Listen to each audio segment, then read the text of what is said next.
আপনি অবশ্যই কোনো গাছ দেখে থাকবেন যেখানে অনেক ফল রয়েছে। সেই গাছের ডালগুলি নিজে থেকেই নত হয়ে যায়।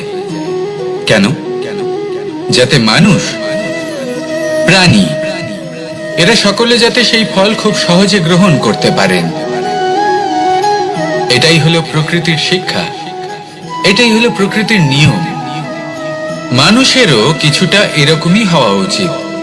যদি আপনি সাফল্যের চরম সীমায় পৌঁছে যান, অনেক বেশি ধন অর্জন করে ফেলেন, তখন মনে রাখবেন যে আপনি যেন অহংকারী না হয়ে পড়েন। বিনম্র থাকতে হবে। সেই ধনকে ব্যবহার করতে হবে উচিত কাজের জন্য। সেই ধনের দ্বারা সমাজের মঙ্গল করা উচিত। সকল মানুষকে সাহায্য করা উচিত যাদের ধনের অভাব আছে। যদি ধনী হওয়া সত্ত্বেও আপনি ধনের সদ্ব্যবহার এই সমাজের মঙ্গলের জন্য, তার ভালোর জন্য না করেন, যদি আপনি ধন দান না করেন, তাহলে এই ধন অহংকার রূপী বিষে পরিণত হয়ে আপনাকেই নাশ করবে। তাই ফলে ভরা গাছের মতো নত হয়ে থাকুন, বিনম্র হয়ে থাকুন। কখনো কখনো এমন সময় আসবে যখন আমাদের আপনজনের থেকে সাহায্য চাইতে হয়। আমরা সাহায্য চাই আর তারা সাহায্য করেও দেন, আমাদের সংকট থেকে মুক্তও করে দেন। কিন্তু যখন এই সময় বদলে যায়, যখন সুখের সময় আমাদের জীবনে আসে, তখন আমাদের মনে একটা অহংবোধ জেগে ওঠে। মনে হয় উপকার আবার কি? সেই ব্যক্তি সাহায্য করেছিলেন তাতে কি? উনি তো নিজের কর্তব্য পালন করছিলেন। সেই ব্যক্তি আমাদের ধন দিয়েছিলেন যখন প্রয়োজন ছিল, তো আমরা সেই ধন তো ফিরিয়ে দিয়েছি, উপকার কিসের? এই ভাবনা অনুচিত। যদি কোনো ব্যক্তি আপনাকে সাহায্য করে থাকে যখন কেউ করেনি, যখন আপনার সব থেকে বেশি প্রয়োজন ছিল, সেই সাহায্য অমূল্য, আর সেটা উপকারী বটে। যদি কেউ উপকার করেন, তাহলে বিনম্র চিত্তে ভালোবেসে আজীবন তার উপকারের প্রতি কৃতজ্ঞ থাকুন। কারণ সত্যি কথা বলতে এই সংসারে উপকার করার মতো ব্যক্তি খুব কম রয়েছেন, আর উপকারের কথা মনে রাখেন এমন কৃতজ্ঞ ব্যক্তি আরো কম। সেই জন্য জীবনে কৃতজ্ঞ থাকুন আর আমার সাথে ভালোবেসে বলুন, রাধা রাধা। এবার ধরুন আমাকে দ্বারকা থেকে হস্তিনাপুর যেতে হবে, আর পথে আমি প্রত্যেকটা এমন স্থানে দাঁড়াচ্ছি যেখানে আমার মন আপ্লুত করার মতো কোনো দৃশ্য দেখতে পাচ্ছি, বা কোনো ব্যক্তিকে দেখতে পাচ্ছি, বা কোনো প্রসঙ্গ দেখতে পাচ্ছি, বা কোনো নাটক দেখতে পাচ্ছি। তাহলে কি আমি কখনো হস্তিনাপুরে উচিত সময়ে পৌঁছতে পারবো? কখনোই নয়। মানুষকেও ঠিক এই কথাটাই মাথায় রাখতে হবে। মানুষ মনের মধ্যে একটা লক্ষ্য স্থির করেন, সেই পথে অগ্রসর হয়ে পড়েন। এবার সেই পথে এগোতে এগোতে অনেক মানুষজন, অনেক ঘটনা, অনেক সমস্যা চলে আসে, যার ফলে তার মন বিচলিত হয়ে পড়ে। যদি মন বিচলিত হয়ে যায়, তাহলে লক্ষ্যের প্রতি কিভাবে একাগ্রচিত্ত হবেন? সেই জন্য অত্যন্ত আবশ্যক যে আপনি সময়ের সদ্ব্যবহার করুন সেই পথে চলার জন্য। সেই পথে সামনে এগোতে থাকুন, চোখ থাকবে শুধু লক্ষ্যের দিকে। যখনই আপনি বুঝবেন যে আপনি লক্ষ্যভ্রষ্ট হচ্ছেন, আবার সেই পথে নিজেকে টেনে আনুন। ঠিক এইভাবেই এগোতে থাকুন, সাফল্যের শিখরে গিয়ে পৌঁছন, আর সেখানে গিয়ে আনন্দের সাথে উচ্চ স্বরে বলুন, রাধা রাধা। এগুলো হলো নিম পাতা। যদি এগুলো চেখে দেখেন, তাহলে মুখ বিকৃত হবে। এগুলো কি তেতো খেতে, হে নারায়ণ! এর থেকে বেশি তিক্ত সংসারে আর কিছুই হতে পারে না।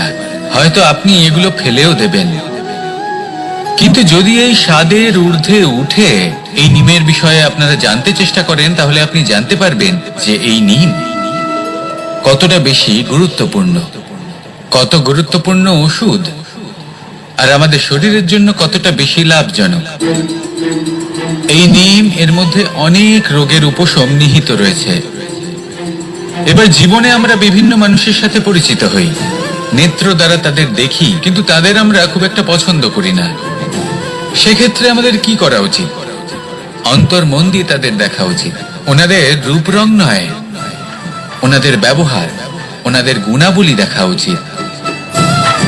কারণ হতে পারে ঠিক যেমন নিম পাতা বাস্তবে খুব তেতো, কিন্তু আমাদের শরীরের পক্ষে লাভজনক, সেইভাবেই এইসব মানুষ যাদের দেখলে আমাদের ভালো লাগে না, যাদের রূপ রং আমাদের পছন্দ হয় না, হয়তো সেই মানুষগুলোই আমাদের জীবনকে পূর্ণরূপে পাল্টে দিতে পারেন। হতে পারে তাদের মধ্যে এমন ক্ষমতা রয়েছে, আমাদের সুখ, শান্তি, প্রেরণা প্রদান করতে পারেন, আমাদের দুঃখ হরণ করতে পারেন, আমাদের পথ দেখাতে পারেন। সেই জন্য যখনই কোনো ব্যক্তিকে দেখবেন, চর্মচক্ষু নয় অন্তর্মন দিয়ে দেখবেন, রূপ রং নয় গুণাবলী দেখবেন, মানুষকে আরো ভালোভাবে বুঝতে পারবেন। আর এই মন প্রসন্ন হয়ে বলবে, রাধা। আমি দ্বারকাধীশ এবং আমার সভাতে বিভিন্ন সময় বিভিন্ন ধরনের মানুষ আসেন, নিজেদের দাবি নিয়ে, নিজেদের ইচ্ছে নিয়ে। কখনো কেউ ভোজন চান, আবার কখনো কেউ ওষুধ, কখনো কেউ বস্তু চান, কেউ আবার চান বস্ত্র। কারোর জ্ঞান চাই, কারোর ধন চাই, আবার কারোর বাসস্থান।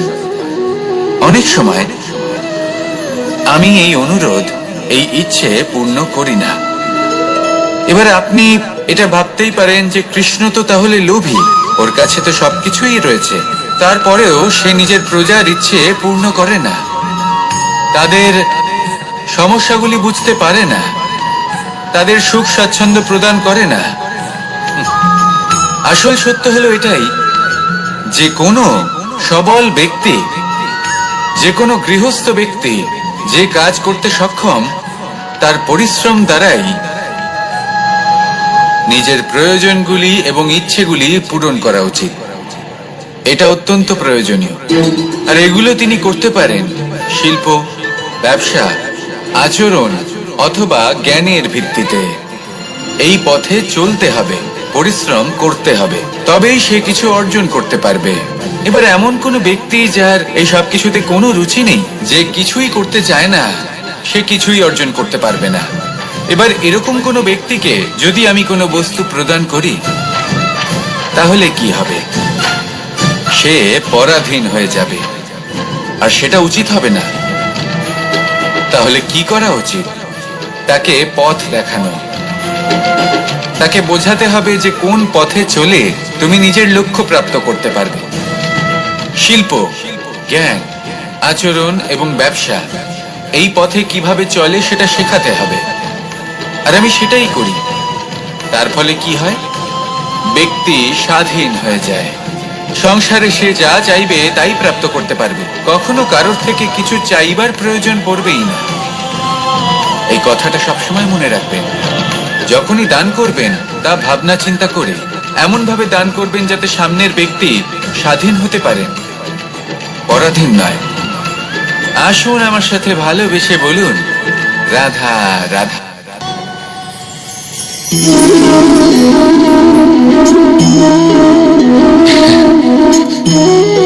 ঘুমের মধ্যে আমরা বিভিন্ন ধরনের স্বপ্ন দেখি, কিছু সুখের, কিছু দুঃখের, কিছু অত্যন্ত ভয়ানক।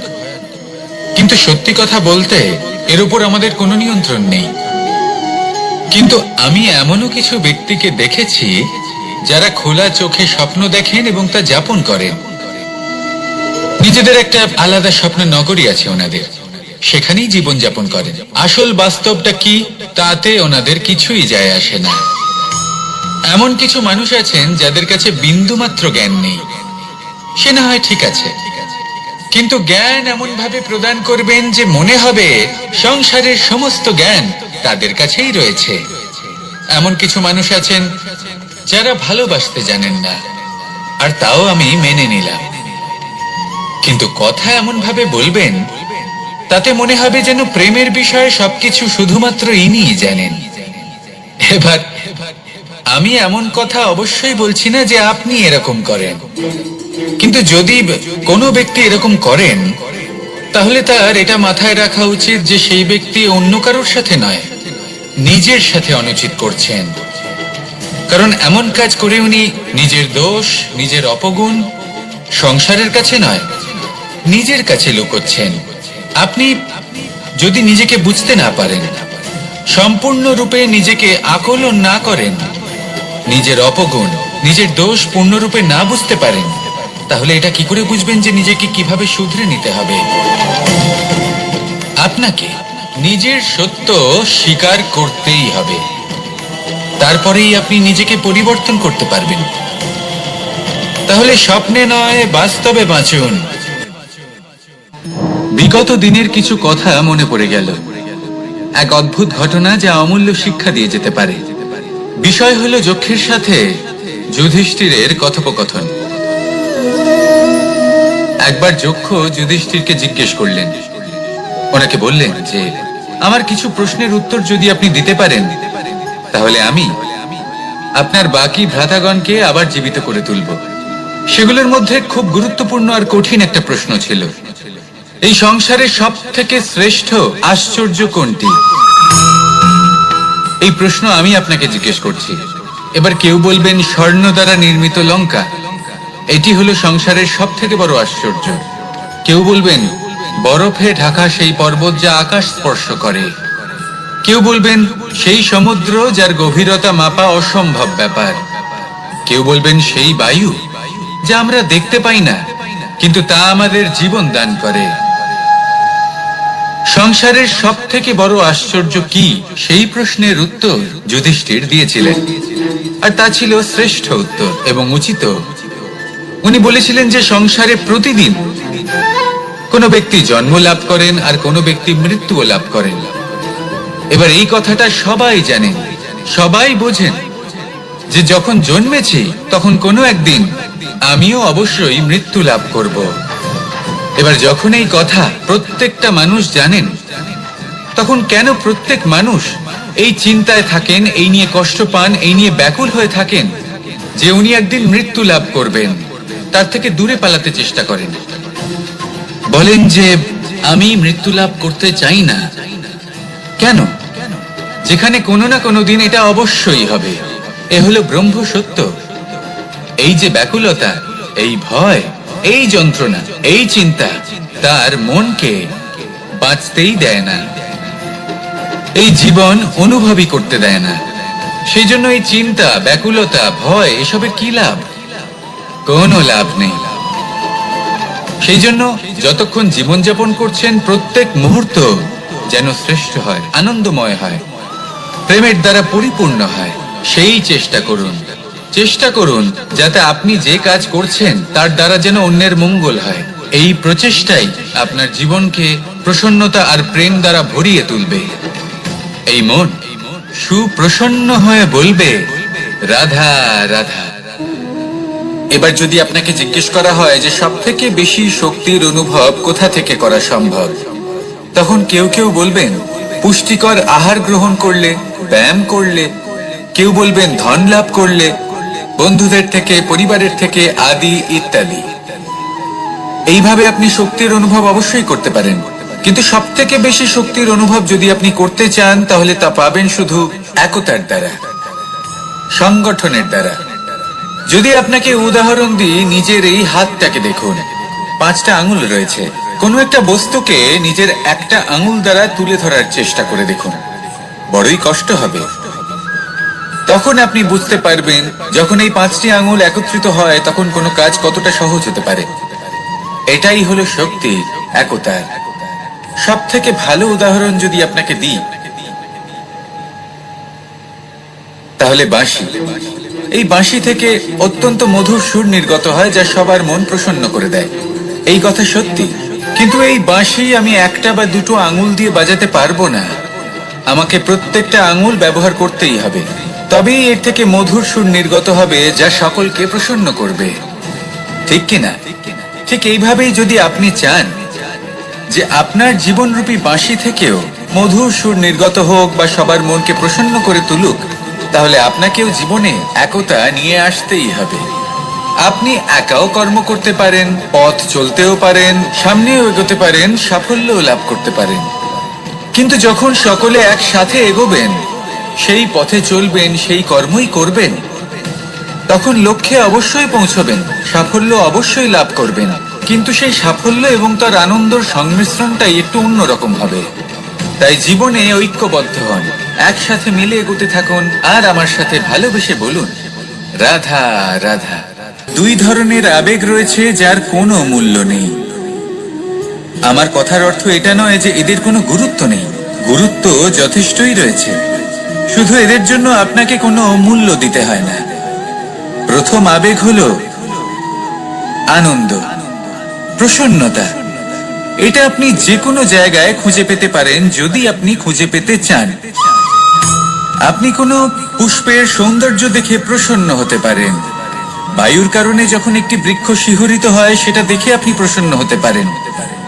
একটা ছোট্ট শিশুর কলরব শুনেও আপনি প্রসন্ন হতে পারেন। একটা ক্রন্দনরত বালককে হাসিয়ে আপনি প্রসন্ন হতে পারেন। সবকিছু আপনার উপর নির্ভরশীল। সেখানে আরেকটি আবেগ হলো দুশ্চিন্তা। মানুষ বড়ই দুশ্চিন্তা করতে থাকে। আজ আমি এই কাজ করেছি, সেই বিষয়ে চিন্তা। আজ আমি এই কাজ করতে পারিনি, সেই বিষয়ে চিন্তা। কাল আমাকে এই কাজ করতে হবে, সেই নিয়ে চিন্তা। আমি কি সেই কাজটা করতে পারবো, সেই বিষয়েও দুশ্চিন্তা। চিন্তা সর্বত্র রয়েছে, যার জন্য মূল্য দিতে হয় না। যত চান আপনি একত্রিত করতে পারেন। একটা গুরুত্বপূর্ণ কথা মনে রাখবেন, প্রসন্নতা জীবনের একটা নতুন সূত্রপাত। সেখানে দুশ্চিন্তা হলো জীবনের চিতার সমান। এবার এই দুটি আবেগ হলো মূল্যহীন, দুটোই আপনার সামনে আছে। কোনটা চয়ন করবেন আপনি, দুশ্চিন্তা নাকি প্রসন্নতা? সিদ্ধান্ত। আপনি অবশ্যই কোনো গাছ দেখে থাকবেন যেখানে অনেক ফল রয়েছে। সেই গাছের ডালগুলি নিজে থেকেই নত হয়ে যায়। কেন? যাতে মানুষ, প্রাণী, এরা সকলে যাতে সেই ফল খুব সহজে গ্রহণ করতে পারেন। এটাই হলো প্রকৃতির শিক্ষা, এটাই হলো প্রকৃতির নিয়ম। মানুষেরও কিছুটা এরকমই হওয়া উচিত। যদি আপনি সাফল্যের চরম সীমায় পৌঁছে যান, অনেক বেশি ধন অর্জন করে ফেলেন, তখন মনে রাখবেন যে আপনি যেন অহংকারী না হয়ে পড়েন। বিনম্র থাকতে হবে। সেই ধনকে ব্যবহার করতে হবে উচিত কাজের জন্য। সেই ধনের দ্বারা সমাজের মঙ্গল করা উচিত। সকল মানুষকে সাহায্য করা উচিত যাদের ধনের অভাব আছে। যদি ধনী হওয়া সত্ত্বেও আপনি ধনের সদ্ব্যবহার এই সমাজের মঙ্গলের জন্য, তার ভালোর জন্য না করেন, যদি আপনি ধন দান না করেন, তাহলে এই ধন অহংকার রূপী বিষে পরিণত হয়ে আপনাকেই নাশ করবে। তাই ফলে ভরা গাছের মতো নত হয়ে থাকুন, বিনম্র হয়ে থাকুন। কখনো কখনো এমন সময় আসবে যখন আমাদের আপনজনের থেকে সাহায্য চাইতে হয়। আমরা সাহায্য চাই আর তারা সাহায্য করেও দেন, আমাদের সংকট থেকে মুক্তও করে দেন। কিন্তু যখন এই সময় বদলে যায়, যখন সুখের সময় আমাদের জীবনে আসে, তখন আমাদের মনে একটা অহংবোধ জেগে ওঠে। মনে হয় উপকার আবার কি, সেই ব্যক্তি সাহায্য করেছিলেন তাতে কি, উনি তো নিজের কর্তব্য পালন করছিলেন। সেই ব্যক্তি আমাদের ধন দিয়েছিলেন যখন প্রয়োজন ছিল, তো আমরা সেই ধন তো ফিরিয়ে দিয়েছি, উপকার কিসের? এই ভাবনা অনুচিত। যদি কোনো ব্যক্তি আপনাকে সাহায্য করে থাকে যখন কেউ করেনি, যখন আপনার সব থেকে বেশি প্রয়োজন ছিল, সেই সাহায্য অমূল্য, আর সেটা উপকারী বটে। যদি কেউ উপকার করেন, তাহলে বিনম্র চিত্তে ভালোবেসে আজীবন তার উপকারের প্রতি কৃতজ্ঞ থাকুন। কারণ সত্যি কথা বলতে এই সংসারে উপকার করার মতো ব্যক্তি খুব কম রয়েছেন, আর উপকারের কথা মনে রাখেন এমন কৃতজ্ঞ ব্যক্তি আরো কম। সেই জন্য জীবনে কৃতজ্ঞ থাকুন আর আমার সাথে ভালোবেসে বলুন, রাধা রাধা। এবার ধরুন আমাকে দ্বারকা থেকে হস্তিনাপুর যেতে হবে, আর পথে আমি প্রত্যেকটা এমন স্থানে দাঁড়াচ্ছি যেখানে আমার মন আপ্লুত করার মতো কোনো দৃশ্য দেখতে পাচ্ছি, বা কোনো ব্যক্তিকে দেখতে পাচ্ছি, বা কোনো প্রসঙ্গ দেখতে পাচ্ছি, বা কোনো নাটক দেখতে পাচ্ছি। তাহলে কি আমি কখনো হস্তিনাপুরে উচিত সময়ে পৌঁছতে পারবো? কখনোই নয়। মানুষকেও ঠিক এই কথাটাই মাথায় রাখতে হবে। মানুষ মনের মধ্যে একটা লক্ষ্য স্থির করেন, সেই পথে অগ্রসর হয়ে পড়েন। এবার সেই পথে এগোতে এগোতে অনেক মানুষজন, অনেক ঘটনা, অনেক সমস্যা চলে আসে, যার ফলে তার মন বিচলিত হয়ে পড়ে। যদি মন বিচলিত হয়ে যায়, তাহলে লক্ষ্যের প্রতি কিভাবে একাগ্রচিত্ত হবেন? সেই জন্য অত্যন্ত আবশ্যক যে আপনি সময়ের সদ্ব্যবহার করুন সেই পথে চলার জন্য। সেই পথে সামনে এগোতে থাকুন, চোখ থাকবে শুধু লক্ষ্যের দিকে। যখনই আপনি বুঝবেন যে আপনি লক্ষ্যভ্রষ্ট হচ্ছেন, আবার সেই পথে নিজেকে টেনে আনুন।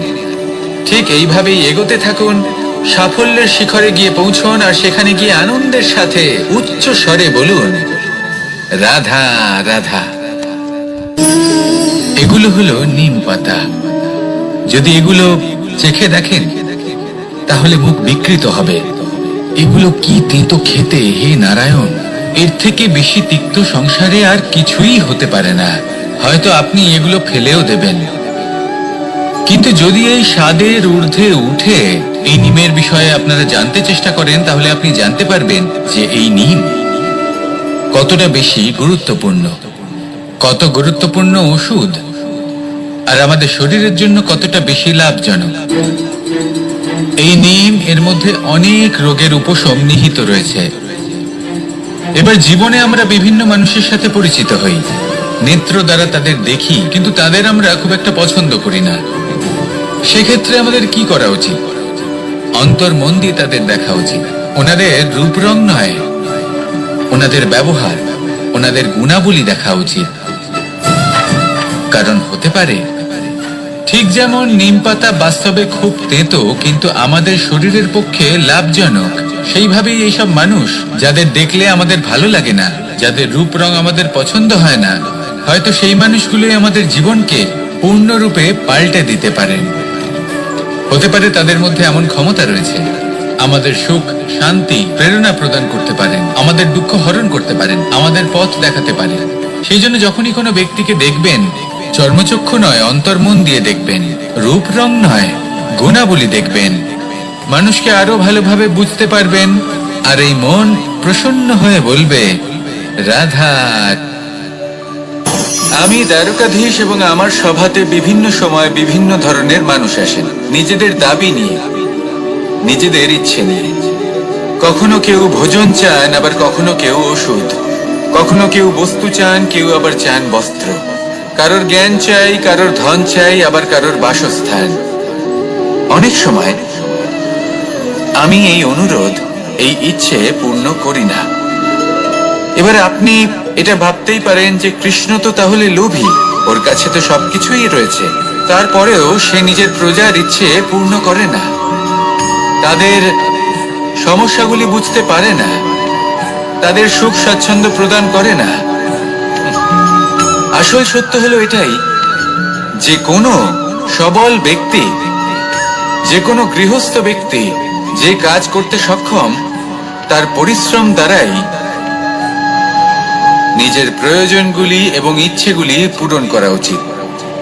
এটা অত্যন্ত প্রয়োজনীয়, আর এগুলো তিনি করতে পারেন শিল্প, ব্যবসা, আচরণ অথবা জ্ঞানের ভিত্তিতে।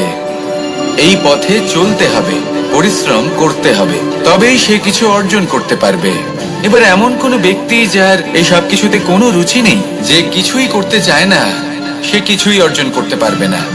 এবার এরকম কোনো ব্যক্তিকে যদি আমি কোনো বস্তু প্রদান করি, তাহলে কি হবে?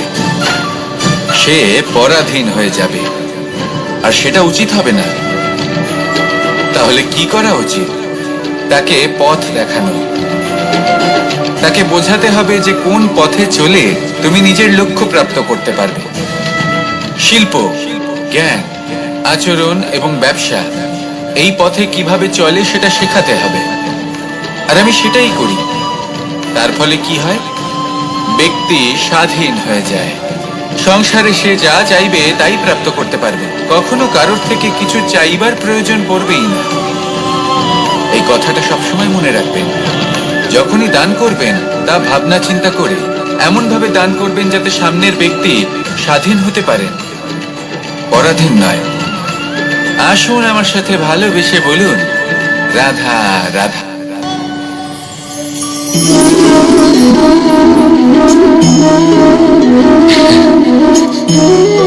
ঘুমের মধ্যে আমরা বিভিন্ন ধরনের স্বপ্ন দেখি, কিছু সুখের, কিছু দুঃখের, কিছু অত্যন্ত ভয়ানক। কিন্তু সত্যি কথা বলতে এর উপর আমাদের কোনো নিয়ন্ত্রণ নেই। কিন্তু আমি এমনও কিছু ব্যক্তিকে দেখেছি যারা খোলা চোখে স্বপ্ন দেখেন এবং তা যাপন করেন। নিজেদের একটা আলাদা স্বপ্ন নগরী আছে ওনাদের, সেখানেই জীবন যাপন করেন। আসল বাস্তবটা কি তাতে ওনাদের কিছুই যায় আসে না। এমন কিছু মানুষ আছেন যাদের কাছে বিন্দুমাত্র জ্ঞান নেই, সে না হয় ঠিক আছে, কিন্তু জ্ঞান এমন ভাবে প্রদান করবেন যে মনে হবে সংসারের সমস্ত জ্ঞান তাদের কাছেই রয়েছে। এমন কিছু মানুষ আছেন যারা ভালোবাসতে জানেন না, আর তাও আমি মেনে নিলাম। কিন্তু কথা এমন ভাবে বলবেন তাতে মনে হবে যেন প্রেমের বিষয়ে সবকিছু শুধুমাত্র ইনিই জানেন। এবার আমি এমন কথা অবশ্যই বলছি না যে আপনি এরকম করেন, কিন্তু যদি কোনো ব্যক্তি এরকম করেন তাহলে তার এটা মাথায় রাখা উচিত যে সেই ব্যক্তি অন্য কারোর সাথে নয়, নিজের সাথে অনুচিত করছেন। কারণ এমন কাজ করে উনি নিজের দোষ, নিজের অপগুণ সংসারের কাছে নয়, নিজের কাছে লুকোচ্ছেন। আপনি যদি নিজেকে বুঝতে না পারেন, সম্পূর্ণরূপে নিজেকে আকলন না করেন, নিজের অপগুণ, নিজের দোষ পূর্ণরূপে না বুঝতে পারেন, তাহলে এটা কি করে বুঝবেন যে নিজেকে কিভাবে শুধরে নিতে হবে? আপনাকে নিজের সত্য স্বীকার করতেই হবে, তারপরেই আপনি নিজেকে পরিবর্তন করতে পারবেন। তাহলে স্বপ্নে নয়, বাস্তবে বাঁচুন।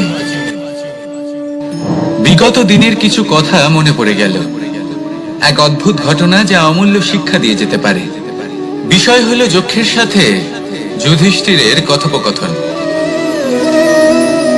একবার যক্ষ যুধিষ্ঠিরকে জিজ্ঞেস করলেন, ওনাকে বললেন যে আমার কিছু প্রশ্নের উত্তর যদি আপনি দিতে পারেন তাহলে আমি আপনার বাকি ভ্রাতাগণকে আবার জীবিত করে তুলব। সেগুলোর মধ্যে খুব গুরুত্বপূর্ণ আর কঠিন একটা প্রশ্ন ছিল, এই সংসারের সব থেকে শ্রেষ্ঠ আশ্চর্য কোনটি? এই প্রশ্ন আমি আপনাকে জিজ্ঞেস করছি। এবার কেউ বলবেন স্বর্ণ দ্বারা নির্মিত লঙ্কা, এটি হলো সংসারের সব থেকে বড় আশ্চর্য। কেউ বলবেন বরফে ঢাকা সেই পর্বত যা আকাশ স্পর্শ করে। কেউ বলবেন সেই সমুদ্র যার গভীরতা মাপা অসম্ভব ব্যাপার। কেউ বলবেন সেই বায়ু যা আমরা দেখতে পাই না, কিন্তু তা আমাদের জীবন দান করে। সংসারের সব থেকে বড় আশ্চর্য কি, সেই প্রশ্নের উত্তর যুধিষ্ঠির দিয়েছিলেন, আর তা ছিল শ্রেষ্ঠ উত্তর এবং উচিত। উনি বলেছিলেন যে সংসারে প্রতিদিন কোনো ব্যক্তি জন্ম লাভ করেন আর কোনো ব্যক্তি মৃত্যুও লাভ করেন। এবার এই কথাটা সবাই জানেন, সবাই বোঝেন যে যখন জন্মেছি তখন কোনো একদিন আমিও অবশ্যই মৃত্যু লাভ করব। এবার যখন এই কথা প্রত্যেকটা মানুষ জানেন, তখন কেন প্রত্যেক মানুষ এই চিন্তায় থাকেন, এই নিয়ে কষ্ট পান, এই নিয়ে ব্যাকুল হয়ে থাকেন যে উনি একদিন মৃত্যু লাভ করবেন, তার থেকে দূরে পালাতে চেষ্টা করেন? বলেন যে আমি মৃত্যু লাভ করতে চাই না। কেন? যেখানে কোনো না কোনো দিন এটা অবশ্যই হবে। এ হলো ব্রহ্ম সত্য। এই যে ব্যাকুলতা, এই ভয়, এই যন্ত্রণা, এই চিন্তা তার মনকে বাঁচতেই দেয় না, এই জীবন অনুভবই করতে দেয় না। সেই জন্য এই চিন্তা, ব্যাকুলতা, ভয় এসবের কি লাভ? কোনো লাভ নেই। সেই জন্য যতক্ষণ জীবনযাপন করছেন প্রত্যেক মুহূর্ত যেন শ্রেষ্ঠ হয়, আনন্দময় হয়, প্রেমের দ্বারা পরিপূর্ণ হয়, সেই চেষ্টা করুন। চেষ্টা করুন যাতে আপনি যে কাজ করছেন তার দ্বারা যেন অন্যের মঙ্গল হয়। এই প্রচেষ্টাই আপনার জীবনকে প্রসন্নতা আর প্রেম দ্বারা ভরিয়ে তুলবে। এই মন সুপ্রসন্ন হয়ে বলবে রাধা রাধা।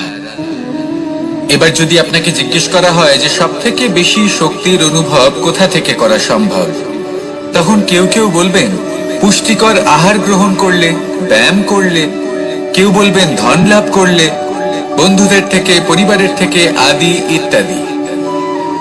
এইভাবে আপনি শক্তির অনুভব অবশ্যই করতে পারেন, কিন্তু সব থেকে বেশি শক্তির অনুভব যদি আপনি করতে চান তাহলে তা পাবেন শুধু একতার দ্বারা, সংগঠনের দ্বারা। যদি আপনাকে উদাহরণ দিই, নিজের এই হাতটাকে দেখুন, 5টা আঙুল রয়েছে। কোনো একটা বস্তুকে নিজের একটা আঙুল দ্বারা তুলে ধরার চেষ্টা করে দেখুন, বড়ই কষ্ট হবে। তখন আপনি বুঝতে পারবেন যখন এই 5টি আঙুল একত্রিত হয় তখন কোনো কাজ কতটা সহজ হতে পারে। এটাই হলো শক্তি, একতার। সব থেকে ভালো উদাহরণ যদি আপনাকে দিই তাহলে বাঁশি।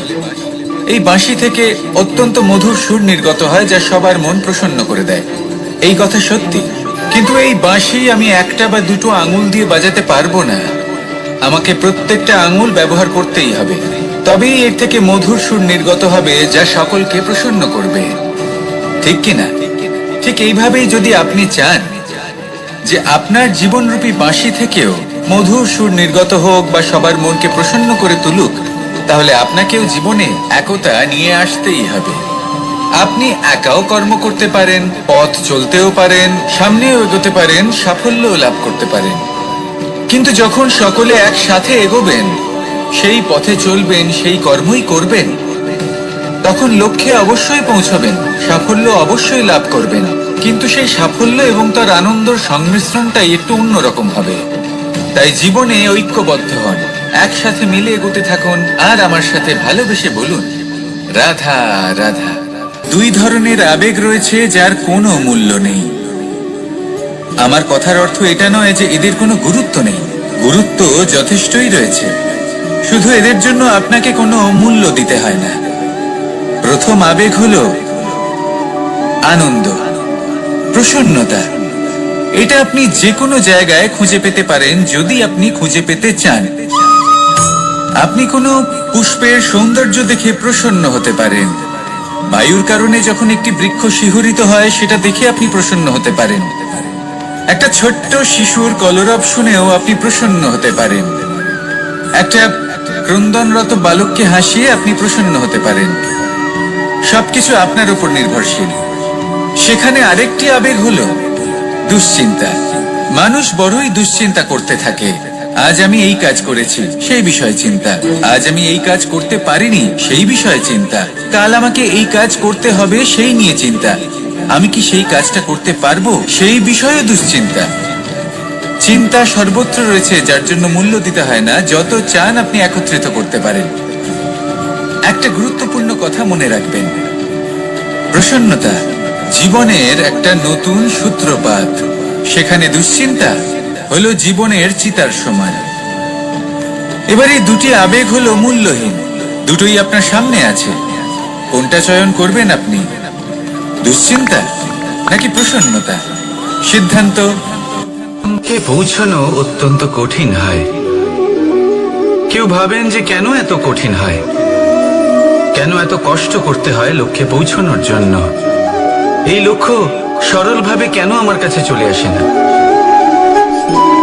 চলুন আপনাকে একটা কথা বলি, যদি আপনার লক্ষ্য কঠিন না হয় তাহলে তাকে পাওয়া আপনার পক্ষে অসম্ভব হয়ে উঠবে। লক্ষ্যে পৌঁছানোর এই রাস্তায় আপনি যে কড়া রোদের সম্মুখীন হন, যার থেকে আপনি দূরে পালাতে চান, সেই রোদ আপনাকে প্রেরণা যোগায় যে আপনি এগোতে থাকুন। ভাবুন একজন যাত্রী যে কিনা নিজের লক্ষ্যের দিকে যাচ্ছেন, সেই পথে উনি যদি একটু ছায়া পেয়ে যান আর উনি ওখানে বিশ্রাম নেন, তাহলে তার সাথে তার ভাগ্য গভীর নিদ্রায় সেখানে বিলীন হয়ে যায়। তাই এই পরিশ্রমের কড়া রোদের থেকে কখনো দূরে পালাবেন না। জীবনে শুধু সামনে এগোতে থাকুন দৃঢ়তার সাথে। আর লক্ষ্য সরল হোক, কঠিন হোক বা অত্যাধিক কঠিন হোক, একটা কথা মনে রাখবেন, যে জীবনের লক্ষ্যে পৌঁছতে পেরেছে সে লক্ষ্য প্রাপ্তির জন্য আফসোস কখনোই করে না। রাধা রাধা। এই সংসারে সাফল্য লাভ করার জন্য জ্ঞানের প্রয়োজন হয়, পরিশ্রমের প্রয়োজন হয়, দৃঢ় নিষ্ঠার প্রয়োজন হয়, নিরন্তর চেষ্টা করা প্রয়োজনীয়। কিন্তু আরো কিছু আছে যা অত্যন্ত প্রয়োজনীয় এবং গুরুত্বপূর্ণ। তা হলো ভালো বন্ধু। তাদের থাকা অত্যন্ত প্রয়োজনীয়। যদি ভালো বন্ধু থাকে তাহলে সময় এলে তারা ঢাল হয়ে আপনাকে সুরক্ষা করবেন। সময় এলে অস্ত্রের মতো শত্রুকে সংহারও করবেন। যদি তিনি জ্ঞানী হন, তাদের মধ্যে সদ্গুণ থাকে, তাহলে এই সব গুণ আপনার মধ্যেও প্রবেশ করবে। তাহলে সাফল্যের জন্য ভালো বন্ধু পাওয়া অত্যন্ত প্রয়োজনীয়। কিন্তু শুধু বন্ধু কেন, ভালো শত্রুও থাকা প্রয়োজনীয়। এবার আপনি ভাববেন, এ আমি কি বললাম? যদি আপনার জীবনেও ভালো অর্থাৎ শক্তিশালী শত্রু থাকে, তাহলে আপনিও শক্তিশালী হতে থাকবেন। এই শত্রু আপনাকে প্রেরিত করবে আরো বেশি শক্তিশালী হয়ে ওঠার। কখনো কোনো হরিণকে দেখুন, তীব্র গতিতে দৌড়তে থাকে। কেন তীব্র গতিতে দৌড়য়? এই কারণে নয় যে কোথাও তার জন্য মধুর ঘাস অপেক্ষা করে রয়েছে, না, সে এই কারণে তীব্র গতিতে দৌড়য় কারণ সেটা না করলে তার পেছনে একটি সিংহ আছে যে ওকে নিজের ভোজন করে ফেলবে। তাই জীবনে বিপদ, সংকট, এই সবকিছুও হলো অত্যন্ত গুরুত্বপূর্ণ। তার সম্মুখীন হতে শিখুন আর আমার সাথে ভালোবেসে বলুন, রাধা রাধা। ধৈর্য, এই ধৈর্য কি কোনো গুণ, কোনো অনুভূতি, কোনো দৃষ্টিভঙ্গি? আমার জন্য ধৈর্য এক বাহন। আপনি হয়তো ভাবছেন এই কেমন বাহন? বাহন তো ঘোড়া হতে পারে, হাতি হতে পারে, উটও হতে পারে, কিন্তু ধৈর্যকে বাহন বানানো মানে? চলুন আপনাকে একটা কথা বোঝাই। পৃথিবীতে এমন কোনো বাহন নেই যে তার আরোহীকে আছড়ে ফেলেনি। সেটা উট হোক বা হাতি হোক বা ঘোড়া হোক, চলতে চলতে কখনো নড়বড় করেই বসে। তারপর সেই আরোহী পড়ে কারোর পায়, তারপর পড়ে তার নিজের নজরে। কিন্তু ধৈর্যরূপী বাহন কখনো কাউকে ফেলে না, কখনো না। না সেই আরোহী কারোর পায়ে পড়ে আর না তো নিজের নজরে। কারণ ধৈর্য আপনাকে বিবেক প্রদান করে, বিবেক আপনাকে পরিকল্পনায় সাহায্য করে, আর পরিকল্পনা প্রদান করে আপনাকে শক্তি, আপনার লক্ষ্যের দিকে অগ্রসর হওয়া। বুঝলেন? ধৈর্যকে সঙ্গে রাখুন, নিজেকে আরো ধৈর্যশীল করে তুলুন।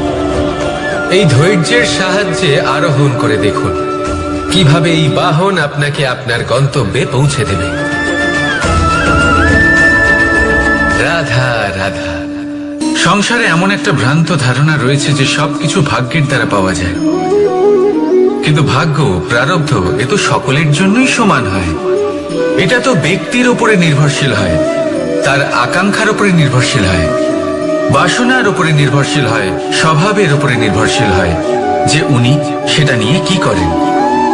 দেখুন, এই প্রসাদ কিন্তু সকলকেই দেওয়া হয়, কিন্তু তা গ্রহণ করবেন কিভাবে সেটা ব্যক্তির উপরে নির্ভর করে। আপনাকে এক উদাহরণ দিই। যেমন ধরুন, দুজন মানুষকে আমি একটা করে মাটির ডেলা দিলাম, সেটা নিয়ে তারা কি করবেন? একজন মানুষ তার ছোট ছোট ডেলা বানাবেন আর পথযাত্রীদের ওপরে ছুঁড়ে মারবেন, হাসি ঠাট্টা করবেন, তাদের বস্ত্র নোংরা করে দেবেন, সেটাতেই উনি আনন্দ পাবেন। অন্যদিকে দ্বিতীয় ব্যক্তি সেই মাটির ডেলা দিয়েই নিজের জন্য একটা কুঁড়ে ঘর বানাবেন। সেই কুঁড়ে ঘর যা রোদেতে, বৃষ্টিতে, ঝড়ে তাকে সুরক্ষিত রাখবে। অনুভূতি, এই অনুভূতি বদলাতে শিখুন। এই অনুভূতি অত্যন্ত গুরুত্বপূর্ণ। ভালোবাসাতেও এই অনুভূতি হলো অত্যন্ত গুরুত্বপূর্ণ। ভালোবাসা সে বন্ধুর সাথে হোক, মা বাবার সাথে হোক, ভাই বোনের সাথে হোক, স্ত্রীর সাথে হোক, যে কারোর সাথে হোক। মনে রাখবেন, এই হলো সেই অনুভূতি যা আপনার ভাগ্য নির্ধারণ করে থাকে। তাহলে আসুন আমার সাথে প্রেমের অনুভূতি নিয়ে বলুন, রাধা রাধা। লক্ষ্য, পথ আর সাফল্য, এই তিনটেই একে অপরের সাথে জড়িত, কিন্তু অনেকবার মানুষ এদের ঠিকভাবে বুঝতে পারেন না। তারা ভাবেন যে যেরকম লক্ষ্য হবে সেরকমই পথ হবে, সেই মতোই লক্ষ্য কঠিন হলে পথ কঠিন হবে, লক্ষ্য সরল হলে পথও সরল হবে। যদি আপনাকে আসল সত্যের সাথে অবগত করাই, তাহলে দেখবেন সবকিছুই এর উল্টো। লক্ষ্য নিজের পথ বানায় না, পথ সেটাই যেটা আপনি স্বয়ং নির্বাচন করে আপনি নিজে বানান। সেই অনুসারেই আপনি আপনার লক্ষ্যে পৌঁছতে পারবেন। সেই জন্য জীবনে যখনই লক্ষ্যে পৌঁছানোর পথের বিষয়ে আপনি কোনো সিদ্ধান্ত নেবেন, তাহলে তা ভেবে চিন্তে নেবেন, কারণ এই পথ অত্যন্ত গুরুত্বপূর্ণ। পথ যদি শুভ হয়, তাহলে লক্ষ্য আপনা থেকেই শুভ হয়ে যায়। তাহলে আসুন আমার সাথে ভালোবেসে বলুন, রাধা রাধা। ভাগ্য আর কর্ম, এই দুই এমন শব্দ যাকে ঘিরে সমগ্র সংসার। কেউ বলে আমার ভাগ্যে এটা ছিল না, যা পেলে আমার জীবন অন্যরকম হতো। কেউ বলে আমার গত জন্মের কর্ম নিশ্চয়ই এমন ছিল, যে কারণে এই জন্মে এরকম ভাগ্য পেয়েছি আমি। এই সব বাদ দিন আর একবার শান্ত চিত্তে ভাবুন। আপনি বুঝতে পারবেন যে ভাগ্য আর কর্ম এই দুই এই জন্মের তফাৎ শুধুমাত্র এটাই যে যদি ভাগ্যের কথা বলা হয় তাহলে আপনি এই ভাগ্যের থেকে যত বেশি আশা করবেন তত বেশি নিরাশ হবেন আপনি। কারণ এই আশা আপনাকে কর্ম করা থেকে আটকায়। যদি কথা বলা হয় কর্মের, তাহলে নিজের কর্মের প্রতি যত বিশ্বাস রাখবেন তত বেশি সফলতা আপনার কাছে আসবে। তাই একটা কথা মনে রাখবেন, ভাগ্য আপনার কর্ম নির্ধারণ করে না, কিন্তু আপনার কর্ম আপনার ভাগ্যকে অবশ্যই নির্ধারণ করে। রাধা রাধা।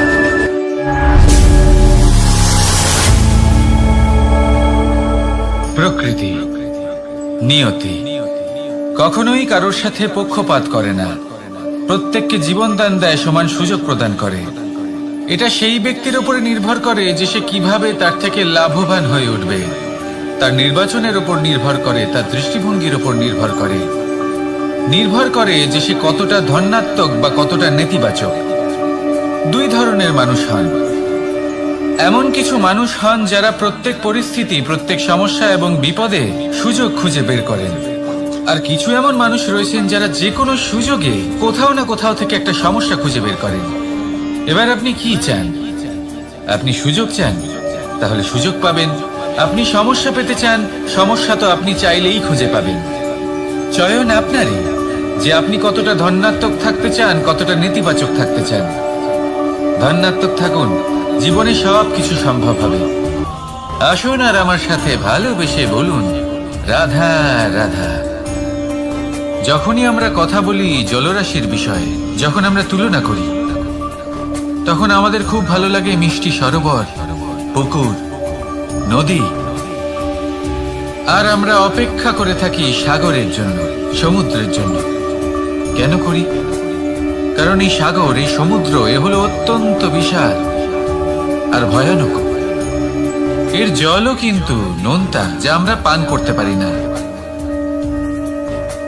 কখনো ভেবে দেখেছেন এই সমুদ্রের অন্তরে এই নোনতা জল, এই নোনতা ভাব, এটা আসে কোত্থেকে?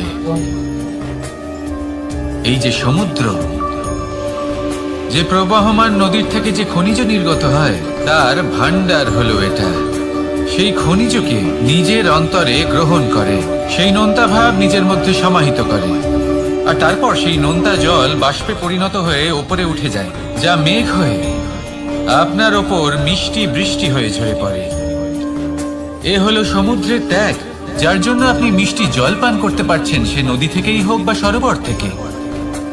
সেই জন্যই হয়তো সাগর হলো এত মহান, হয়তো সেই জন্যই রত্ন সাগরে পাওয়া যায়। তাই মনে রাখবেন, ক্ষমতা তারই হয় যে ত্যাগ করতে জানে, কোনো বিষকে নিজের মধ্যে ধারণ করে নিতে জানে। তাহলে আপনিও এটাই করুন, এতটাই শক্তিশালী হয়ে উঠুন, আর আমার সাথে ভালোবেসে বলুন রাধা রাধা। রাজ্য, শাসন, সাম্রাজ্য, সংস্থাপনা, এগুলিকে সফল কখন বলা যেতে পারে? কোনো বুদ্ধিজীবী বলেন তখন যখন চারিদিকে শান্তি থাকে, কারোর মনে কোনো প্রশ্ন থাকবে না, শঙ্কা থাকবে না। কিন্তু আমার মনে হয় এটা অনুচিত। কোনো রাজ্যের পক্ষে বা কোনো শাসনকালে সব থেকে বড় সংকট তখন আসে যখন সব থেকে বেশি যোগ্য ব্যক্তি বা সব থেকে বেশি বিদ্বান ব্যক্তিও শুধু মুখদর্শক হয়ে বসে থাকেন। মনে প্রশ্ন আসতে থাকে কিন্তু জিজ্ঞেস করেন না, শঙ্কা উৎপন্ন হয় কিন্তু ব্যক্ত করতে পারেন না। এটা খুবই অনুচিত। এই যে প্রশ্ন, তা আসা খুব ভালো। এই প্রশ্ন অকারণে আসে না, কোনো সমস্যার কারণেই আসে। এই প্রশ্নের দ্বারা আপনি সেই সমস্যাগুলি দেখতে পাবেন যাতে আপনি এতদিন অনভিজ্ঞ ছিলেন। আর যত প্রশ্নের নিবারণ আপনি করবেন, ততই আপনার রাজ্য, আপনার শাসন আরো শ্রেষ্ঠ হয়ে উঠবে। এই প্রশ্ন, এই শঙ্কা, এগুলো আপনাকে সমাধানের চূড়াতে অবশ্যই নিয়ে যাবে। সেই জন্য না প্রশ্ন করা অনুচিত আর না শঙ্কা ব্যক্ত করা অনুচিত। আর না তিনি মূর্খ যিনি প্রশ্ন করেন, শঙ্কা ব্যক্ত করেন। তাই এনাদের কখনো দূরে করে দেবেন না, এনাদের নিজস্ব মতামত রাখতে দিন। যখন সবাই মিলে একমত হবেন তখন নিশ্চিত রূপে বলা যায় যে এই রাজ্য, এই শাসন, এই সংস্থাপনা সাফল্যের শিখরে রয়েছে। তাহলে আসুন আর আমার সাথে ভালোবেসে বলুন, রাধা রাধা। কোনো প্রাণী, মানুষ অত্যন্ত চঞ্চল হয়, একদম জলের মতো। জলও অত্যন্ত চঞ্চল, অত্যন্ত উৎসুক। জল সবসময় উৎসুক হয়ে থাকে আকাশের কাছে যাবার জন্য। সেই জন্য সে নিজেকে জ্বালায়, বাষ্প হয়, আর আকাশে পৌঁছে মেঘে সমাহিত হয়ে যায়। তারপর সেই জল উৎসাহিত হয়ে থাকে যে ও কবে বৃষ্টির ধারা হয়ে মাটিতে ঝরে পড়বে। প্রখর বায়ুর বেগ সহ্য করে। আপনি কি কখনো কোনো জলের ধারা দেখেছেন?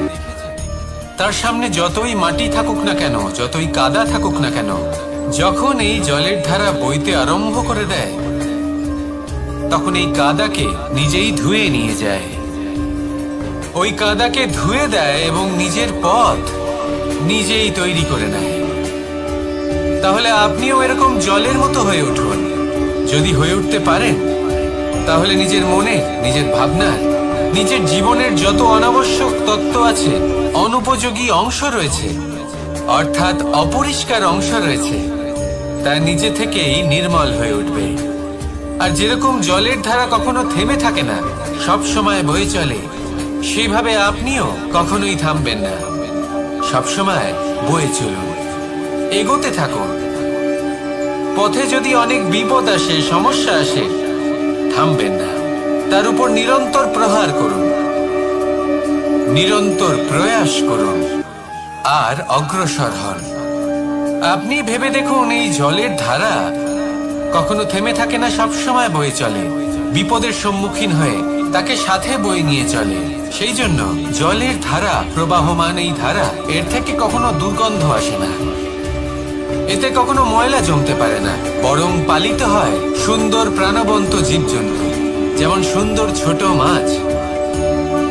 তাই আপনিও এটাই করুন, কখনো থামবেন না, শুধু চলতে থাকুন, জলের ধারার মতো বইতে থাকুন। আপনি আপনার লক্ষ্য অবশ্যই খুঁজে পাবেন, আর তার সাথে নিজের অন্তরের যে মালিন্য রয়েছে তা আপনি নিজেই নিজের থেকে দূরে করে দেবেন।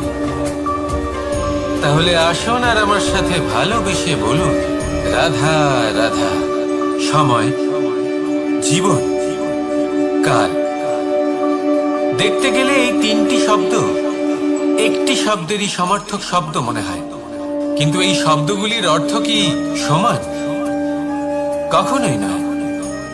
হ্যাঁ, এই সময় চলতে থাকে, জীবন চলতে থাকে, কালচক্র চলতে থাকে। এই সময় কেটে যায়, কিন্তু এই জীবন, একে যাপন করতে হয়। কি বলেন? এই জীবনে কিছু করুন বা কিছু না করুন, জীবন এমনি কেটে যাবে, আপনি জানতেও পারবেন না। কিন্তু সেটা আমাদের উদ্দেশ্য নয়, একে যাপন করতে হবে।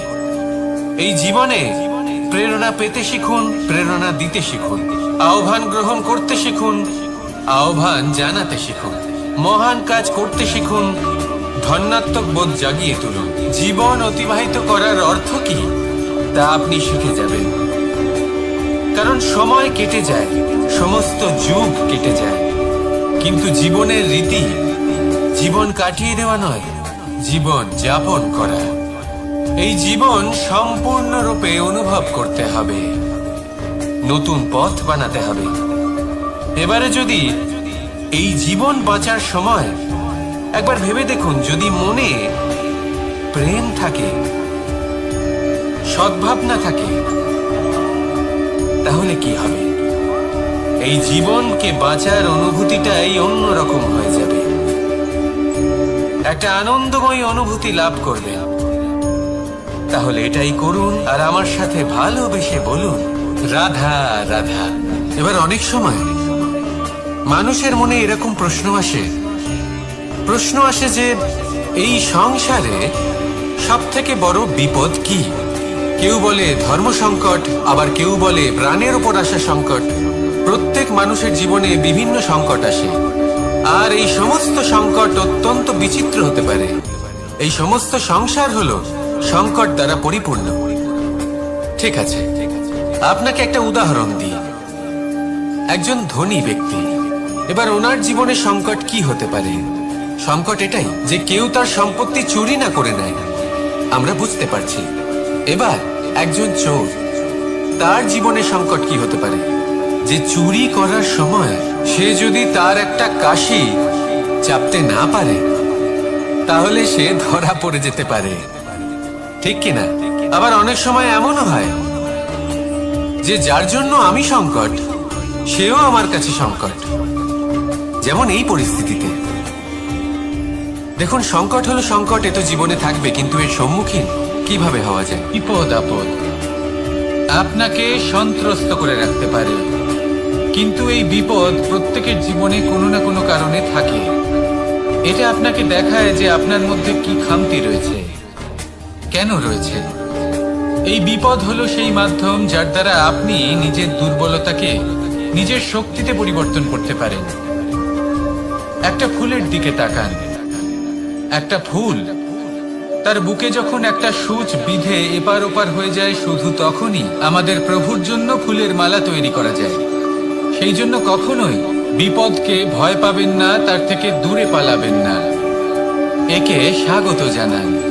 বোঝার চেষ্টা করুন এই বিপদ কেন আছে। যদি বিপদকে বুঝতে পারেন তবেই জীবনকে বুঝতে পারবেন। যদি জীবনকে বুঝতে পারেন তবে এই বিপদকে সম্পদে পরিণত করতে পারবেন। আসুন আর আমার সাথে ভালোবেসে বলুন, রাধা রাধা। কখনো কখনো মনে এই ভাবনা আসতেই পারে যে ঈশ্বর আজ পর্যন্ত এত রূপে অবতীর্ণ হয়েছেন, এতবার এই পৃথিবীতে এসেছেন, তারপরেও এই সংসারে কোথাও না কোথাও এই পাপ বসবাস করে। এটার কারণ কি? এটার কারণ আমরা স্বয়ংই। যখন কোনো ব্যক্তি এই পৃথিবীর পথপ্রদর্শন করে, এই সংসারকে উচিত দিশা দেখায়, এই সংসারের মঙ্গল করে, আমরা সেই ব্যক্তিকে মানুষ থেকে ঈশ্বর বানিয়ে ফেলি। সেই ব্যক্তির পতন স্বয়ং আমাদের হাতেই হয়ে যায়, কারণ সেই ব্যক্তি তার শ্বাস প্রশ্বাসের জন্য হয় না। সেই ব্যক্তি হলো সেই ভাবনা যা সে এই সংসারকে প্রদান করেছে। আমরা সেই ব্যক্তির ভাবনাটারই অন্ত করে দিই। এটা উচিত নয়। আমরা ওনাকে প্রভু মেনে নিই। প্রভু মানার পর আমরা ওনার কাছে প্রার্থনা করি, হে প্রভু আমাদের সাহায্য করুন। যদি উনি প্রভুও হন, তাও উনি পৃথিবীতে এসেছেন মনুষ্য রূপে। যা কর্ম করেছেন, যা শক্তি প্রাপ্ত করেছেন, এই দেহ থেকেই প্রাপ্ত করেছেন। আপনাদের এটা বোঝানোর জন্য যে এই কাজ আপনিও করতে পারেন। যারা সৎ আত্মা থাকেন, তাদের জন্য সর্বশ্রেষ্ঠ শ্রদ্ধাঞ্জলি হলো এটাই যে আপনি তাদের পদচিহ্ন অনুসরণ করে চলুন। না ওনাদের স্মরণে থাকুন, না পুষ্পের মালা ওনাদের চরণে রাখুন, বরং তাদের ভাবনাকে অনুসরণ করে সেই ভাবনা নিয়ে এগিয়ে চলুন। এটা না শুধু আপনার জন্য, বরং সমগ্র সংসারের জন্য লাভদায়ক। তাহলে এটাই করুন আর আমার সাথে ভালোবেসে বলুন, রাধা রাধা। যখন কঠোর রোদে আমাদের শরীর উত্তপ্ত হয়ে যায়, আমরা গরম অনুভব করি, তখনই যদি বর্ষা হয় আর বৃষ্টির জলের ফোঁটা আমাদের শরীরে এসে পড়ে, তখন কেমন অনুভূতি হয়? বর্ষার এই জলের ফোঁটা যখন ধরিত্রীতে পড়ে, তখন যে নাদ উৎপন্ন হয়, মনে হয় যেন এক সঙ্গীত। এমন এক সঙ্গীত যা স্থিরতার সাথে আমাদের বুঝিয়ে দেয় যে এই সূর্যের উত্তাপ, এই রোদ, তা চিরকালের জন্য থাকবে না। সূর্যের কিরণের যতই তেজ থাকুক, যখন বর্ষা আসবে এই রোদের কিরণকে শীতল করবে। সূর্যের তেজ যতই বেশি হোক না কেন, কখনো না কখনো কালো মেঘ আসবে আর সূর্যকে ঢেকে দেবে। অর্থাৎ এই প্রকৃতি আমাদের শিক্ষা দেয় যে কারোর প্রকাশ, যে কারোর মেধা চিরকাল টিকে থাকে না। এবার যদি কথা বলি অন্ধকারের বিষয়ে, তবে রাত্রির কালো অন্ধকারকে একটা জোনাকির আলো পরাজিত করে। অর্থাৎ অন্ধকারও চিরকালের জন্য বজায় থাকে না। এটা কি আমরা বুঝলাম? তবে আপনাদের দুটো সহজ প্রশ্ন করব। জীবনে যখন কিছুই আপনাদের সাথে চিরকাল থাকবে না, তাহলে অহংকার কি নিয়ে? আর জীবনে যদি প্রত্যেক দুঃখ, বিপদ, সমস্যা একটা সময় পর আপনাকে ছেড়ে চলে যায়, তাহলে পরাজয় মানবেন কেন? এই দুশ্চিন্তা ত্যাগ করুন, এই অহংকার ত্যাগ করুন, আসক্তি ত্যাগ করুন। আপনি কি কখনো কোনো জলের ধারা দেখেছেন? তার সামনে যতই মাটি থাকুক না কেন, যতই কাদা থাকুক না কেন, যখন এই জলের ধারা বইতে আরম্ভ করে দেয়, তখন এই কাদাকে নিজেই ধুয়ে নিয়ে যায়। ওই কাদাকে ধুয়ে দেয় এবং নিজের পথ নিজেই তৈরি করে নেয়। তাহলে আপনিও এরকম জলের মতো হয়ে উঠুন। যদি হয়ে উঠতে পারেন, তাহলে নিজের মনে, নিজের ভাবনার, নিজের জীবনের যত অনাবশ্যক তত্ত্ব আছে, অনুপযোগী অংশ রয়েছে, অর্থাৎ অপরিষ্কার অংশ রয়েছে, তা নিজে থেকেই নির্মল হয়ে উঠবে। আর যেরকম জলের ধারা কখনো থেমে থাকে না, সব সময় বয়ে চলে, সেভাবে আপনিও কখনোই থামবেন না। সবসময় বয়ে চলুন, এগোতে থাকুন। পথে যদি অনেক বিপদ আসে, সমস্যা আসে, থামবেন না। তার উপর নিরন্তর প্রহার করুন, নিরন্তর প্রয়াস করুন আর অগ্রসর হন। আপনি ভেবে দেখুন, এই জলের ধারা কখনো থেমে থাকে না, সবসময় বয়ে চলে। বিপদের সম্মুখীন হয়ে তাকে সাথে বয়ে নিয়ে চলে। সেই জন্য জলের ধারা, প্রবাহমান এই ধারা, এর থেকে কখনো দুর্গন্ধ আসে না, এতে কখনো ময়লা জমতে পারে না, বরং পালিত হয় সুন্দর প্রাণবন্ত জীবজন্তু, যেমন সুন্দর ছোট মাছ। তাই আপনিও এটাই করুন, কখনো থামবেন না, শুধু চলতে থাকুন, জলের ধারার মতো বইতে থাকুন। আপনি আপনার লক্ষ্য অবশ্যই খুঁজে পাবেন, আর তার সাথে নিজের অন্তরের যে মালিন্য রয়েছে, তা আপনি নিজেই নিজের থেকে দূরে করে দেবেন। তাহলে আসুন আর আমার সাথে ভালোবেসে বলুন, রাধা রাধা। সময়, জীবন, কাল। দেখতে গেলে এই তিনটি শব্দ একটি শব্দেরই সমার্থক শব্দ মনে হয়, কিন্তু এই শব্দগুলির অর্থ কি সমান? কখনোই নয়। হ্যাঁ, এই সময় চলতে থাকে, জীবন চলতে থাকে, কালচক্র চলতে থাকে।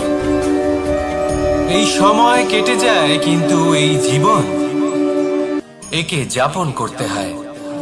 কি বলেন?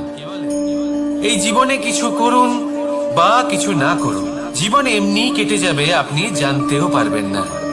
কিন্তু সেটা আমাদের উদ্দেশ্য নয়, একে যাপন করতে হবে। এই জীবনে প্রেরণা পেতে শিখুন, প্রেরণা দিতে শিখুন, আহ্বান গ্রহণ করতে শিখুন, আহ্বান জানাতে শিখুন, মহান কাজ করতে শিখুন, ধন্যাত্মক বোধ জাগিয়ে তুলুন। জীবন অতিবাহিত করার অর্থ কি, তা আপনি শিখে যাবেন। কারণ সময় কেটে যায়, সমস্ত যুগ কেটে যায়, কিন্তু জীবনের রীতি জীবন কাটিয়ে দেওয়া নয়, জীবন যাপন করা। এই জীবন সম্পূর্ণরূপে অনুভব করতে হবে, নতুন পথ বানাতে হবে। এবারে যদি এই জীবন বাঁচার সময় একবার ভেবে দেখুন, যদি মনে প্রেম থাকে, সদ্ভাবনা থাকে, তাহলে কি হবে? এই জীবনকে বাঁচার অনুভূতিটাই অন্যরকম হয়ে যাবে, একটা আনন্দময় অনুভূতি লাভ করবেন। তাহলে এটাই করুন আর আমার সাথে ভালোবেসে বলুন, রাধা রাধা। এবার অনেক সময় মানুষের মনে এরকম প্রশ্ন আসে যে এই সংসারে সব থেকে বড় বিপদ কি? কেউ বলে ধর্ম সংকট, আবার কেউ বলে প্রাণের উপর আসা সংকট। প্রত্যেক মানুষের জীবনে বিভিন্ন সংকট আসে, আর এই সমস্ত সংকট অত্যন্ত বিচিত্র হতে পারে। এই সমস্ত সংসার হলো সংকট দ্বারা পরিপূর্ণ। ঠিক আছে, আপনাকে একটা উদাহরণ দিই। একজন ধনী ব্যক্তি, এবার ওনার জীবনে সংকট কি হতে পারে? সংকট এটাই যে কেউ তার সম্পত্তি চুরি না করে নেয়, আমরা বুঝতে পারছি। এবার একজন চোর, তার জীবনে সংকট কি হতে পারে? যে চুরি করার সময় সে যদি তার একটা কাশি চাপতে না পারে, তাহলে সে ধরা পড়ে যেতে পারে, ঠিক কিনা? আবার অনেক সময় এমনও হয় যে যার জন্য আমি সংকট, সেও আমার কাছে সংকট। যেমন এই পরিস্থিতিতে দেখুন, সংকট হলো সংকট, এ তো জীবনে থাকবে, কিন্তু এর সম্মুখীন কিভাবে হওয়া যায়? ঈর্ষা আমাদেরই মনে বসবাস করা আরো একটা শত্রু। তবে এই শত্রু কখনো কখনো আমাদের জন্য লাভদায়কও হতে পারে, কিন্তু যদি আমরা সতর্ক না থাকি তাহলে সেটা ততটাই ঘাতক হয়ে উঠতে পারে। যদি আপনার কোনো প্রতিদ্বন্দ্বী থেকে থাকে যে এগিয়ে চলেছে, তাকে দেখে আপনার মনে ঈর্ষা উৎপন্ন হয়, আর ঈর্ষাবশত আপনি নিরন্তর চেষ্টা করতে থাকেন, পরিশ্রম করতে থাকেন সামনে এগোনোর জন্য, তাহলে তার দ্বারা আপনার বিকাশই হবে। কিন্তু যদি আপনি নিজের বিরোধীকে শেষ করতে দেওয়ার জন্য অগ্রসর হন, তাকে বিনাশ করার জন্য অগ্রসর হন, তাহলে এই ঈর্ষা প্রথমে আপনার বিনাশ অবশ্যই করবে। একটা কথা আছে, এটা পশু প্রবৃত্তি, আপনি শুধুই নিজের বিকাশের কথা ভাববেন। তিনিই হলেন প্রকৃত মানুষ, যিনি অন্য মানুষের জন্য প্রাণও দিতে পারেন। এই ঈর্ষা যদি আপনাকে বিকাশের পথে নিয়ে যেতে পারে তাহলে খুবই ভালো। যদি আপনাকে অন্য কাউকে বিনাশ করে দেওয়ার পথে অগ্রসর করে, তাহলে তার থেকে দূরে থাকাই ভালো। যেমন ধরুন, আপনার কাছে একটা সূচ আছে, যার দ্বারা আপনি ছেঁড়া কাপড়ও সেলাই করতে পারবেন বা অন্য কারোর পাত্রে ছিদ্রও করে দিতে পারবেন। আপনি কি চাইবেন, নিজের বিকাশ নাকি অন্য কারোর বিনাশ? সিদ্ধান্ত আপনারই। আসুন আর আমার সাথে ভালোবেসে বলুন, রাধা রাধা। বিষ এবং অমৃত, এর ভিত্তিতেই সংসার চক্র চলতে থাকে। যখন সমুদ্র মন্থন হয়েছিল তখন এই দুই প্রাপ্ত হয়েছিল। প্রথমে বিষ পাওয়া গেল, তারপর অমৃত। জীবন মন্থন করলেও এগুলো লাভ করা যায়। এবার এই যে বিষ, তা হলো অমৃতের থেকে অনেক বেশি শক্তিশালী এবং সেই জন্যই অনেক বেশি ঘাতকও। এবার বোঝার চেষ্টা করি এই বিষ আসলে কি। যে কোনো বস্তু বা কোনো ভাব যদি মাত্রার থেকে বেশি পরিমাণে আপনার কাছে থাকে, প্রয়োজনের থেকে বেশি আপনার কাছে থাকে, তাহলে সেটা আপনার কাছে বিষ সমান হতে পারে। তা সে ধন হোক, শক্তি হোক, সম্মান হোক, ইত্যাদি ইত্যাদি। যদি আপনার কাছে এমন কিছু থেকে থাকে যা মাত্রার থেকে বেশি পরিমাণে আপনার কাছে আছে, তাহলে তাকে ভাগ করতে শিখুন। যদি আপনি ভাগ করতে শিখে যান, তাহলে এই বিষই আপনার জন্য অমৃতে পরিণত হবে, আর তাদের কাছেও অমৃত সমান হয়ে উঠবে যাদের এই সাহায্যের প্রয়োজন। তাহলে ভাগ করে নিতে শিখুন আর আমার সাথে ভালোবেসে বলুন, রাধা রাধা। মানুষ বড়ই বিচিত্র প্রাণী।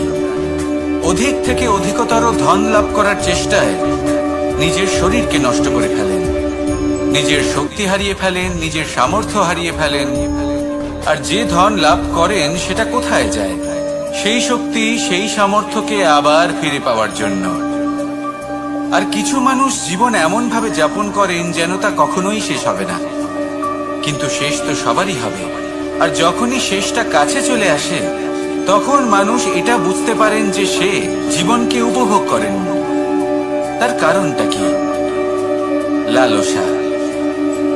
এই লালসা জন্ম দেয় লোভকে, আর এই লোভ জন্ম দেয় আপনারই বিনাশকে। সেই জন্য আজ আপনার কাছে যা কিছু আছে, যেমনটা আছে, তার সাথে জীবন যাপন করুন, পূর্ণরূপে যাপন করুন। আপনার কাছে যতই ধন, শক্তি, মান থাকুক, তা সবার মধ্যে ভাগ করতে শিখুন। ভাগ করলে ভালোবাসা বাড়ে, আর এই ভালোবাসা দ্বারা জীবন আরো সুখময় হয়ে ওঠে। তাহলে আসুন আর আমার সাথে ভালোবেসে বলুন, রাধা রাধা। মন, জীবনে যখনই কোনো বস্তু বা সুখ স্বাচ্ছন্দ্য অধিক মাত্রায় আপনার কাছে চলে আসে, তখন নিজেকে শ্রেষ্ঠ মনে করার একটা প্রবণতা দেখা যায়, যা হয় আত্মবিশ্বাসে পরিণত হয়, নয়তো অহংকারে। এবার আত্মবিশ্বাস আর অহংকারের মধ্যে অনেক বড় পার্থক্য রয়েছে। আমি এটা করতে পারি, আমি ওটাও করতে পারি, এ হলো আত্মবিশ্বাস। শুধুমাত্র আমি এটা করতে পারি, শুধুমাত্র আমি ওটাও করতে পারি, আমি হলাম সর্বশ্রেষ্ঠ, এটা হলো অহংকার। এবার এই অহংকারের ধ্বনি অনেক দূর প্রবাহিত হয়, আর এর প্রহার সর্বপ্রথম আপনাকে বিপর্যস্ত করে। এবার এই অহংকার এর বিপরীত শব্দ হলো, কোনো বাড়িতে কোনো পরিবারে যখন কারোর জন্ম হয়, তখন তা কত সুখের মুহূর্ত হয়। সেই ছোট্ট সন্তান যখন কিছুটা বড় হয়, সে হাঁটার চেষ্টা করে, আর সেই প্রক্রিয়াতেও খুব বড় একটা শিক্ষা লুকিয়ে রয়েছে, ঠেলে দেওয়া। যখন আপনি হাঁটতে চান, সামনে এগোতে চান, তখন আপনি কি করেন? নিজের পায়ের তলার যে মাটি, তাকে আপনি পেছনে ঠেলে দেন। ব্যাস, এই একই জিনিস তো জীবনেও শিখতে হবে। এবার যদি আপনি জ্ঞানের পথে অগ্রসর হতে চান, তাহলে অজ্ঞানতাকে পেছনে সরিয়ে দিতে হবে। যদি আপনি প্রকাশের দিকে এগোতে চান, তাহলে অন্ধকারকে পেছনে সরিয়ে দিতে হবে। যদি আপনি ভবিষ্যতে সফল হতে চান, তাহলে অতীতের যে অসফলতাগুলিকে পেছনে সরিয়ে দিতে হবে। যে জল বইতে বইতে থেমে যায়, তাকে আমরা নালা বলে থাকি, তার থেকে দুর্গন্ধ বের হয়। কিন্তু যে জল বইতেই থাকে, তাকেই আমরা পবিত্র জল বলি। তাহলে আপনিও কর্ম করতে থাকুন, কখনো থামবেন না, আর আমার সাথে ভালোবেসে বলুন, রাধা রাধা। যোগাসন, যোগাসনে আসন অত্যন্ত গুরুত্বপূর্ণ। এবার আমি বলবো সবথেকে শ্রেষ্ঠ আসন কোনটি। আশ্বাস, নিজেকে আশ্বস্ত করতে থাকুন যে আমি আছি, সব ঠিক হবে, যা হচ্ছে ভালোর জন্য হচ্ছে। এই আশ্বাস আপনাকে জীবনে এমন ধনাত্মক বিশ্বাস দেবে যে আপনি বড় বড় সমস্যার সমাধান করতে পারবেন। এবার যদি কথা বলি সব থেকে কঠিন সময়ের, তাহলে সেটা হলো বিচ্ছেদের। যা মা সীতাকে সহ্য করতে হয়েছে শ্রীরামের জন্য, রাধা কৃষ্ণকেও সহ্য করতে হয়েছে। যে ব্যক্তি বিচ্ছেদের সময় সঠিক পথে চলে এসেছে, সে জীবনে অনেক শ্রেষ্ঠ স্থানে অবশ্যই পৌঁছতে পারবে। এবার যদি কথা বলি সব থেকে জরুরি এবং গুরুত্বপূর্ণ সময়, তাহলে সেটা হলো সংযোগ। সকলকে সাহায্য করতে থাকুন। আপনি অন্যদের সাহায্য করে তাদের যত আনন্দ দিতে পারবেন, ততটাই আনন্দ আপনারও জীবনে অবশ্যই আসবে। আসুন আর আমার সাথে ভালোবেসে বলুন, রাধা রাধা। কামবোধ, এটাই আপনার অন্তরের প্রথম শত্রু। বেশিরভাগ মানুষই কামবোধ বলতে লালসা বোঝেন, কিন্তু এটা সম্পূর্ণ সত্য নয়। কামের আসল অর্থ হলো কামনা। এটা খুবই সহজ ব্যাপার। মনুষ্য শরীর থাকলে, মানুষের মন থাকলে, এই কামনা অবশ্যই থাকবে। এবার এটাই দেখতে হবে যে এই কামনা নেতিবাচক কামনা নাকি ইতিবাচক কামনা। অন্য কারোর জিনিসে নজর দেওয়া, অন্য কোনো মানুষের উপর নজর দেওয়া, কোনো অনুচিত বস্তুর দিকে নজর দেওয়া, এই নেতিবাচক কামনা। আর এই দুষ্কামনা মানুষকে দিয়ে অপকর্ম করাবেই করাবেই। তাই মনে রাখবেন, যে ব্যক্তি নিজের কামনাকে নিয়ন্ত্রণে রাখতে পারেন, তিনি সঠিক পথেও থাকেন, সঠিক লক্ষ্যে পৌঁছতেও পারেন। যিনি কামনা নিয়ন্ত্রণে রাখতে পারেন না, তিনি তার পথও হারিয়ে ফেলেন এবং লক্ষ্যচ্যুতও হন। তাই মনে রাখবেন, নিজের কামনাগুলিকে নিয়ন্ত্রণে রাখুন। কাম নামক এই শত্রুর ওপর বিজয় লাভ করুন, আর আমার সাথে ভালোবেসে বলুন, রাধা রাধা।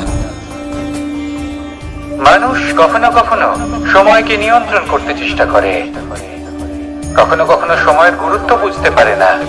এটা ভাবে যে এই কিছু মুহূর্ত কেটে যাক, একে অতিবাহিত করি, তাহলে কি বা হবে। কয়েকটা মুহূর্ত মাত্র, কিন্তু তা নয়। আজকের একটা মুহূর্ত ভবিষ্যতের অনেক বড় পরিবর্তনের ভিত হতে পারে। আজকের একটা মুহূর্ত আপনার ভবিষ্যৎকে উজ্জ্বল করে তুলতে পারে। সেই জন্য ছোট ছোট মুহূর্তগুলিকে অদেখা করবেন না। সময়কে কাজে লাগান, পূর্ণরূপে কাজে লাগান। এবার যদি আপনি কাউকে সাহায্য করতে চান আর সেই কারণেই যদি থেমে থাকেন, তাহলে ঠিক আছে, কারণ আপনি কাউকে সাহায্য করে তার জীবনকে আরো ভালো করে তুলতে চাইছেন, আরো শ্রেষ্ঠ করতে চাইছেন। এই পুণ্য, এই কর্ম ফিরে আপনার কাছেই আসবে আর আপনার জীবনকে শুভ করে তুলবে। কিন্তু যদি আপনি আলস্যের কারণে থেমে থাকেন এবং কিছুই না করেন, সময় নষ্ট করেন, মানুষ চিরকাল বড় মানুষ হয়ে উঠতে চায়, সবসময় সেই নিয়ে কল্পনা করে। কিন্তু প্রশ্ন হলো এটাই যে মানুষ বড় কখন হতে পারে? যখন সে ধনী হয়ে ওঠে, নাকি যখন তার কাছে সম্মান থাকে, নাকি যখন রূপবান হয় বা অধিক শক্তিশালী হয়? মানুষ বড় মানুষ তখনই হতে পারে যখন বিপদের সময় সে অন্য কোনো মানুষের পাশে এসে দাঁড়ায়। তাই সর্বপ্রথম এটা শিখুন। হয়তো এই জন্যই হনুমান শ্রীরামের কাছে এতটা বড়, আর হয়তো এই জন্যই বলরাম দাদা আমার কাছে এত বড়। যদি আপনিও জীবনে বড় হয়ে উঠতে চান, তাহলে কারোর সাথে তার দুঃখের সময়, তার সংকটের সময় তাকে সঙ্গ দিন আর পাশে এসে দাঁড়ান। এই মন প্রসন্ন হয়ে বলবে, রাধা রাধা।